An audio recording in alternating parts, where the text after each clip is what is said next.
tactical RPG in the Fire Emblem franchise, and Looking I'm here with forward to it. Rich, and Hi. we have some really special guests with us today. So at the far end, we have Mr. Yamagami from NCL. Then we have one of our NOA translators, Alex, in the middle, and Mr. Yokota, also from NCL. Right, so we're going to jump right in and take a look at the prologue of Fire Emblem Fates. Finally. I'm excited. Now, what's really cool about this new game is that there are actually two versions. So they both share a few chapters of the prologue, but then after you kind of get to know the scenario, get to know the characters, you get to make a crucial decision, which we'll get to in a second, and at which point that'll actually branch you off into one of two completely different full games. Right. So your decision actually has a huge impact in this. Yeah, it completely transforms your experience, not just in terms of the story that you're seeing, but also the battles that you're fighting, the people that you meet, who joins you, who's your friend, who's your enemy. It changes everything. And so we'll throw to our developers here to give us some more insight. But first I kind of want to set up just what's going on and who we have here. Now, that kind of grumpy-looking guy is King Garen. And that person walking up is Corrin. That is the avatar that you can create. You can make him a prince or a princess. You can name him whatever you want. We're just going to call him Corrin for now because that makes my life easier. So Corrin has grown up in the Kingdom of Nor. He's been in complete isolation from the whole world. He's been surrounded by his Norian siblings who he's grown up loving. They've taken care of him. As far as he knows, it's business as usual in the Kingdom of Nor. This is how a family works. This is how family works. But obviously we're going to find out later that things aren't quite as he thought they were. So these are your siblings. This is little sister Elise. This is Camilla. And we also have Leo and Xander. So Corrin has finally bested the Crown Prince, his brother Xander, in battle. In a mock battle, to be fair, but it still counts. It definitely counts. They've spent years training and building up to this moment. Yes. So this is sort of a coming of age for him. It's a coming of age, and now King Garen finally feels like he has what it takes. He can fight on behalf of Nor.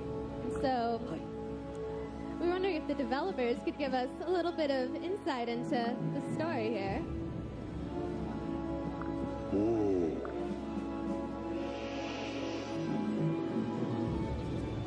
はい。まあ先ほどカムイは閉じ込められてたっていうところもあるんですけど、まあいろいろ訓練はしてて一人前になったっていうタイミングで、まあ父親のガロン王からどれぐらいちゃんと戦えるようになったかっていうのをテストしてやるっていう風なストーリーになっている状態です。So at this point, as you mentioned briefly earlier, that Corrin has been imprisoned in the fortress for so long. Now it's his chance to basically show off what he's learned through his training, and he's got his chance to prove it to King Garen, his father here, and that's the very spot that you're on right now. True. This is the first real battle that he's ever been in right here. You don't want to disappoint Daddy. We don't. He's a very serious man. He's very grumpy, and that's an interesting point, is that while Corrin's Norian siblings are very loving and very kind, his father, King Garen, is actually a pretty cruel ruler, so you don't want to get on his bad side. Yeah, you can't tell it from his artwork, but that's his smile. That's him smiling. That's him happy. And so, as a test, Corrin is actually going to make King Garen is actually going to make Corrin fight these two Hoshiden prisoners who they've captured. And it's interesting to note that depending on which version you end up choosing, which choice you make, your relationship with these Hoshiden prisoners is going to be wildly different. If you choose to go Fire Emblem Fates Conquest, the Path of Nor, you're not going to be on the best of terms with the Hoshidens, to say the least. Yeah, they're not going to be very happy with you. But if you go Fire Emblem Fates Birthright, the Path of Hoshido, they're going to be okay with you. So every decision you make kind of affects how people react to you. Although no matter what decision you wind up making, this initial moment, still you're going to be on opposite sides at this point. You haven't really figured out which way you're going to go with your life. This is setting up the basic conflict so that when you make a decision, it actually is meaningful to you. And we're about to come upon this Dragon Vein, which is a new gameplay addition that maybe they can tell us a little bit about. ここで留学のことに関してちょっと新しい。はい。留学はファイアーエンブレムフェイトイフから追加された仕様なんですけど、基本的にはこうやって使うと有利になるんですけど、時には敵側も使ってくることがあるんで、マップの戦略が大きく変わる要素となりました。で今回2章で龍脈使った時効果いろいろ変わるんですけど、この章では使うことで真ん中のエリアが通れなかったんですけど、その部分が回復床になって仲間のヒットポイントを回復してくれるという効果を発揮したっていうステージになります。So with the Dragon Veins, you'd be able to use this new feature here to sort of help you out in the battle and make it easier for you to progress through the map. As you just did, you open up that spot that was previously unable to go through. And on top of that, you are also able to keep it for yourself to heal your own HP. Also, there are some enemies that will sort of use that same Dragon Veins technique against you. So it's one more thing that you have to consider as you go through your battle. Oh, it's another way to interact with the map. You can actually change the layout to be in your benefit, which is the first time for the series. Yeah, I really like the way that this opens up some strategic options for you, too. Once you clear out all of that stuff, you can take a couple of different approaches to this map. You might be able to sort of make a bottleneck where the enemies would have to come at you one at a time. So there's a lot we're kind of holding in our pocket. We don't want to give away too much, but perhaps they'd like to tell us a little bit about why they chose to make two versions of the Right. game. これまでにちょっとセットアップしてきたんですけど、選択肢に関して利用しているものに入って2つのバージョンを作ろうと考えています。実はですね、この2つのお話が、分かれるというアイデアはファイアーエンブレムの過去の作品にヒントを得て考えられたものです。So first off, there was a Fire Emblem that we released in the past that had this sort of idea of having a different choice that the player would make, and that's how I kind of got the inspiration of it. 初代のファイアーエンブレム暗黒竜と光の剣、ここのあるマップで2つの村が存在していて、どちらかの村の仲間村人と話しかけるとどちらかの村の1人しか仲間にできないっていうそういう遊びがあったんですね。So in the very first Fire Emblem game for the Famicom, we had this scene where you were supposed to choose between two villagers to make it your ally, right? And so that's sort of the thing that made a good impression, left a good impression in myself to kind of implement that in this game. この遊びは、どちらの兵種を選びますかという遊びで、これは遊びとしてはそれで成立してるんだけれども、私はどちらの人間を選ぶのかってやるんだったらやっぱ話は変わるんですかって当時のディレクターに言ったらお話は一緒なんだって言われて、お話変えてほしいっていうのを言ったのを覚えてたんですね。So that was just sort of one of the elements in that game.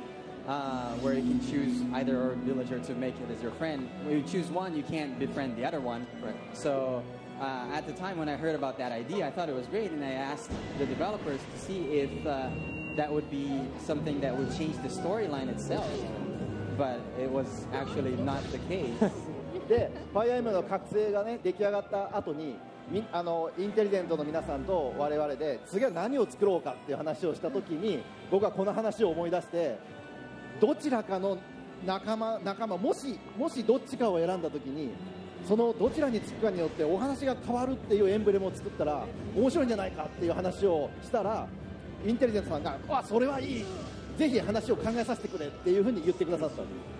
So after having Fire Emblem Awakening being a great title, being popular here, I thought about bringing up this similar concept of making that choice, leaving that choice up to the players to decide their own fate, to sort of not only get a specific person to be your friend, but also to change the story completely, to basically choose your own path. で、その結果インテリジェントさんから返ってきたシナリオのプロットが生みの親につくのか、それとも育ての親につくのか、どちらを選択するのかっていう話でいきませんか。これはエキサイティングだって言って、このもしっていうのをテーマに作ろうって言って作り上げたのが今作です。 So the theme here was basically having that sort of dilemma with it. What if I do this? What if I choose this person? What if I choose this path? And the script that we came up with was just a choice between either choosing your siblings that you grew up with, or sort of your side of the family that from the country that you were born in. So that's sort of like creating that exciting, setup for you to make that crucial choice. その大切なシーンをぜひ今少しだけご覧いただきましょうか。And here we'll be seeing that Very exciting briefly. portion of the game too. So let's look forward to that.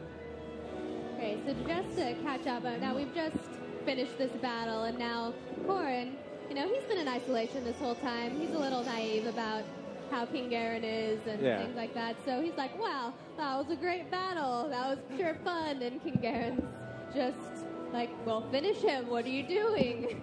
So Corrin, he's never killed anyone before. He doesn't want to start now. So he actually opposes King Garen's rule, which is not something that anybody ever does. Right. And so we're going to have to click through here real quick, but basically his siblings kind of jump in for him, and they're really worried because they know that even though King Garen is their father, he will not hesitate to kill any one of them.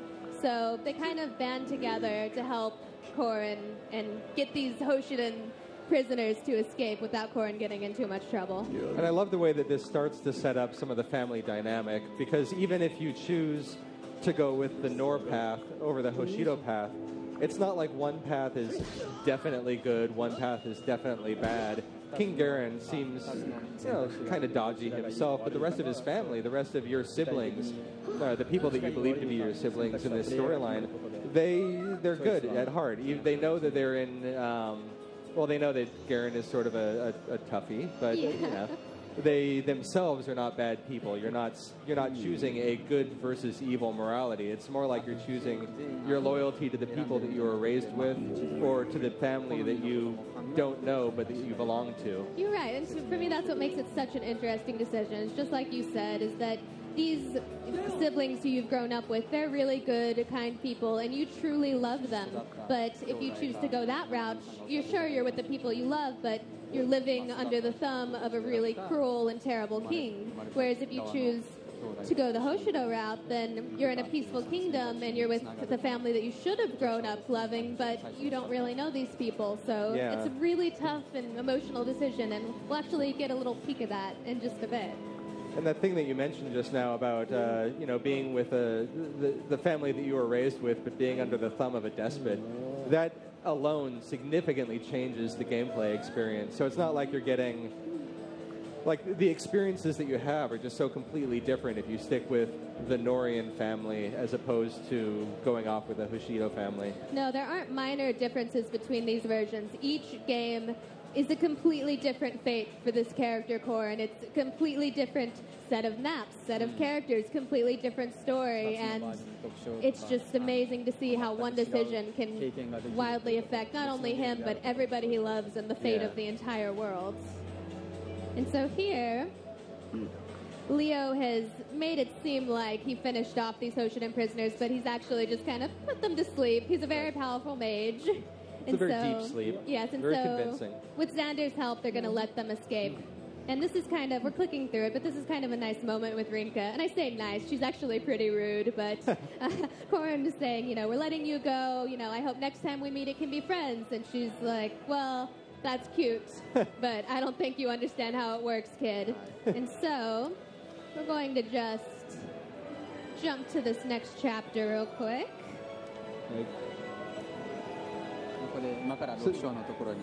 The next bit that we're going to see is a very crucial character bit. This is going to be the scene that you get to make this all-important decision. Yes. And we're going to give you a little glimpse of the kind of family dynamics that you see going on and how much you're being pulled in one direction and then in the other direction by the various people that you've come to know through the story. Sure, we don't want to spoil too much, and we'll throw it to the developers in just a moment to kind of explain more about this crucial decision point. But basically, Corrin finds out that he is not actually a prince or a princess of Nor as he thought he was. It's not such a big spoiler as you think. No, so seems big, but he finds out that he's actually a prince of Hoshido, and so he actually belongs to their sworn enemy, so raised under the illusion that he's actually King Garen's rightful son. And he finds himself in the company of the Hoshidans, he learns about all the terrible things that King Garen's done and all about his actual birth. And you find out maybe a little bit about why Garen is such a jerk to you all the time. Yeah, so he's faced with a pretty difficult decision. And if we can switch back to my 3DS. We're going to switch at any moment back to our 3DS. At any moment, we will switch to the crucial decision point. じゃあ6章の説明しますか Chapter 6. Here we go. Ah, So There we're we on the go. battlefield. This is literally Nor versus Hoshido, and Korin's in the middle. And let's let the developers give us a little more insight onto this very hard to watch moment. 第6章なんで始めていきます。画面が Oh, there we go. 今ちょうどこっちのちょうど今これ分かれ目だよね。 Okay. じゃあ6章の説明しましょうか、簡単に今の状況を説明するともともと白夜王国と暗夜王国って、戦争が続いてたんですけどちょっとこの前の章で、大きな事件が起きて、いよいよ白夜王国と暗夜王国が大きな戦争始まるよっていうところでちょっとその白夜のマークスと白夜の龍馬と暗夜のマークスが戦うっていう時になってっていうところから始まります。 So at this point, till now, Hoshido and Nor didn't quite get along to begin with, but after a certain incident, there's something big that happens, and you see in game, that spot that you just saw now is sort of up to that crucial point where you come up to Prince Xander and Ryoma basically facing each other, trying to, get Korin to join either of the kingdoms. So this is your first real opportunity at seeing both of the family sides, Nor and Hoshido, reaching out to you simultaneously. It's like an awful family reunion. It's really awkward. Really terrible. Everybody wants to kill everybody else. It's no good for anyone.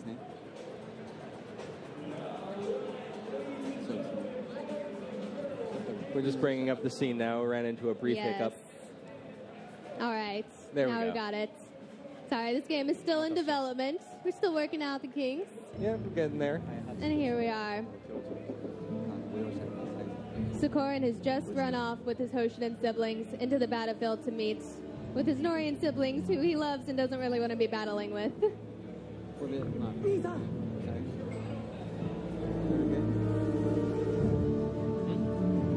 Sorry, I can't hear you.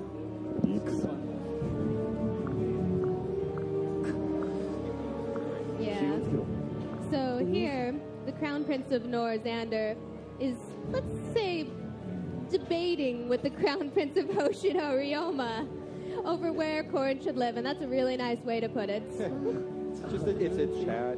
And after you played through the prologue, this is actually a really tough battle to go through, because at that point, you've gotten to know your Norian siblings, you've gotten to know your Hoshidan siblings, and so seeing them face off and having to then choose basically which side you love more is really, really awful and hard to do. It's a very Fire Emblem decision for me, though. I mean, every Fire Emblem game, I find characters that I've connected with, and I build relationships with them. はい、まさにここです。 That's right here is the moment where I あ was なた talking の about プレイヤー earlier. の運命は今ここで決まるんです。 That's exactly when you どちら decide を選ぶか。 your fates, basically, as we've been talking about.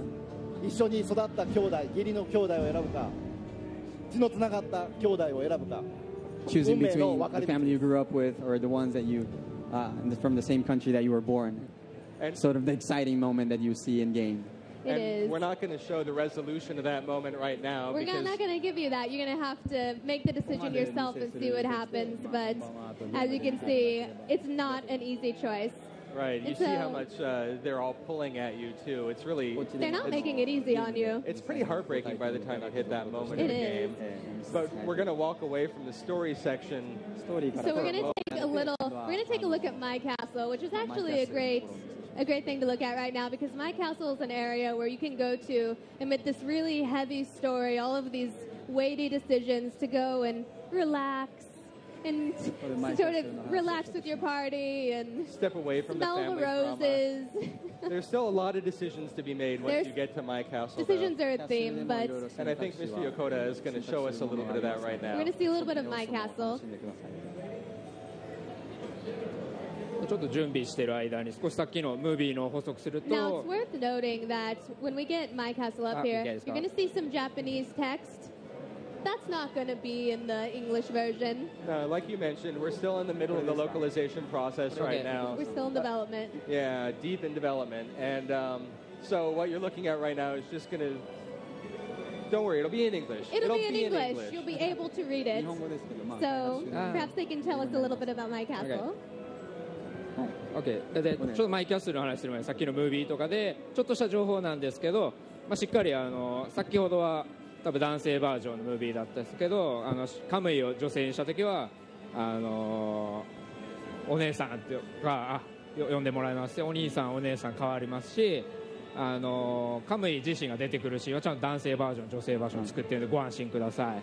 To add a little bit to the information that we've been revealing so far, he wants to also say that you'll be able to choose between a male player and a female player.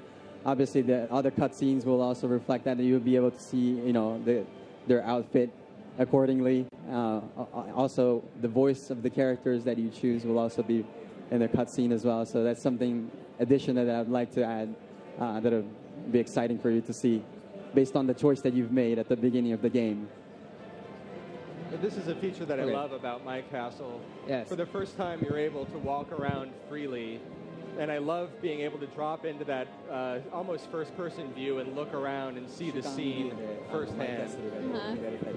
Yeah, and this is perhaps a little nerdy, but I love running around as a little sprite character.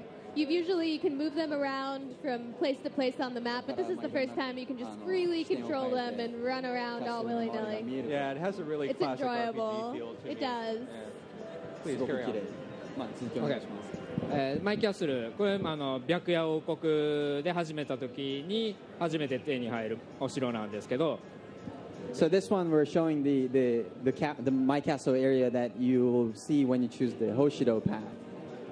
で自分のお城にはこの場所に執事さんかメイドさんがいるんですけど主人公が男性の場合は最初はフェリシアがメイドとしていてくれて、女性の神だとジョーカーが最初はいてくれます。 So first here, as you see, you have a female maid character who's basically your helper in My Castle. If you choose a male player character, then you have Felicia to start up. And if you choose a female character, then your helper here will be a male character. I want to add that they're not just domestic servants within My Castle, they also are full fighting units. So everybody's got a couple of functions in the game. Even the staff of the castle participates in the battles and vice versa. Yeah, she's actually kind of awful at domestic work, but she's great in battle, Felicia. Yeah, she's got her primary job is actually kicking butt. She does, yes. ちょっといろいろ立ててみようかなと思います。でマイキャッスルはストーリーが進むと建てられる建物とかも増えていくんですけど今これちょっと序盤なんで、建てれるのは種類が少ないっていう状態になります。 So here, as you can see, I've placed a few buildings around just to give you the feeling of how it works. Since it's at the very beginning of the game, there's not a whole lot that I can do, but I can still place some buildings around just to sort of decorate the area to make it look nicer. Yeah. But the buildings also have a function within the game as well. If Mr. Yokota would like to expand on that a little bit. 建物自体の何か機能がありますよね。建物によってバトルとかで補助的な役をする。もう少しお話をしていただけますか。そうですね。建物を建ててそのお買い物とかしたりして。ショーとショーの間のその準備をするための施設とかもあるんですけどこのマイキャッスルを使ってすれ違いで対戦することもできるんでその時はその施設によってはちょっとその受けるダメージがマイナス3したりとかそういういろんな効果あるんで、バトルに特化して設置するか自分がカスタマイズしやすいようにお店に行きやすいようにこう近い場所に配置するのか、いろいろ考えながらカスタマイズするのが楽しいところだと思います。Just like you mentioned, Rich, we have all these buildings where you can pretty much use them to get new items and weapons and armor and things like that when you're in between chapters. So once you're done with one chapter, you visit this area to sort of relax and move around, decorate your own area. And also when you do Street Pass with your friends, then the buildings that are on this area will sort of play a role in the way that it'll help you out by adding certain stats to your players or by reducing the amount of damage that you take from the enemies. So it's really cool. So it's not just the way it looks, but it also affects the way you play against other players as well. Right, and speaking of Street Pass, we don't have too much time, but perhaps they'd like to actually show us a Street Pass battle. すれ違い通信の対戦をちょっと見せていただくことはできますか？わかりました。ちょっと準備しますね。Let me prepare this real quick. Yes. はい、このように施設の前にキャラクターを配置してその先ほど言ったすれ違いの対戦のチームを作ることだった。覚醒の時はチーム10人どうするかっていうところだけしかできなかったんですけど、ファイアエンブレムイフではこのお城マップごとその対戦で送ることができるんで、ここはカスタマイズ要素っていうのはすごい楽しいところになっていると思います。So as you can see, you place your units in front of like each one of the buildings that you have. In Awakening, you were only able to customize it within the 10 players that you have, so you sort of had that limitation here. However, here you have more options depending on how far your castle is branched out. You can add more units to play along with you on the battle in Street Pass. So. 今回はちょっとすれ違い通信なかなかできない環境なので、自分の作ったマイキャッスルを自分で試してみるっていうモードがあるんで、それをちょっとやってみます。So right now it's not quite the Street Pass itself, but I'm showing a mode that's similar to that you can test out your own team in my castle area, so we can sort of have a simulated battle here, just to show how the mechanics work when you have a battle within your own castle. So your castle becomes your battle map. キャッスルがバトル上になるということですね。マップになるということですね。はい、そうです。That's exactly right. Well, with the game not being finished yet, it's no wonder that he hasn't street passed a bunch of people, but it's cool that we can kind of get a preview of it like this.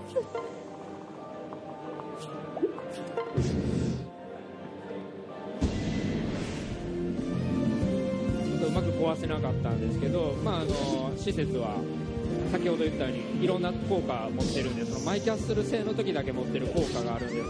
邪魔なんで壊してしまった方が有利なんですね。だからせっかく建てた建物が壊れたりしてしまってちょっとびっくりっていうことはあるんですけど、そのマイキャッスルで壊れたのは別に次の戦闘が終わったらちゃんと治るので、あそこはご安心いただけたらなと思います。Second, I wanted to show that you can attack the buildings that are on the opponent's my castle area to see how that affects the battle. But I couldn't quite show it at this time. But that will certainly affect the way you proceed through the battle itself. And you might be surprised when someone else that you street passed with breaks your buildings in those battles, but it's nothing to worry about. They will be back to normal once you're done with that battle, so we're all good here. What I love about this is the way in which your decisions in developing your castle are going to affect your Street Pass battles. You can develop it for like aesthetics to make it look really beautiful, or you can design it so that it's just like a perfect combat defense machine, and then you can have really strong attack and really strong defense when you're doing your Street Pass battles. Or you can find the balance of the two. I'm a function guy. I'm all about like get in there, maximize. That's true. I just want to win. はい。このマイキャッスルはいろいろカスタマイズできるんで、すごい楽しんでいただけたらなと思います。So as you mentioned, you can customize this area as much as you'd like, and it's a lot of fun. I'm sure you all be excited to play this game All right, well, thank you so much for coming and showing us the game. We're about out of time. We're going to be taking a look at Fire Emblem Fates over the next couple of days, too, so stay tuned for that. Up next, we have Runbow.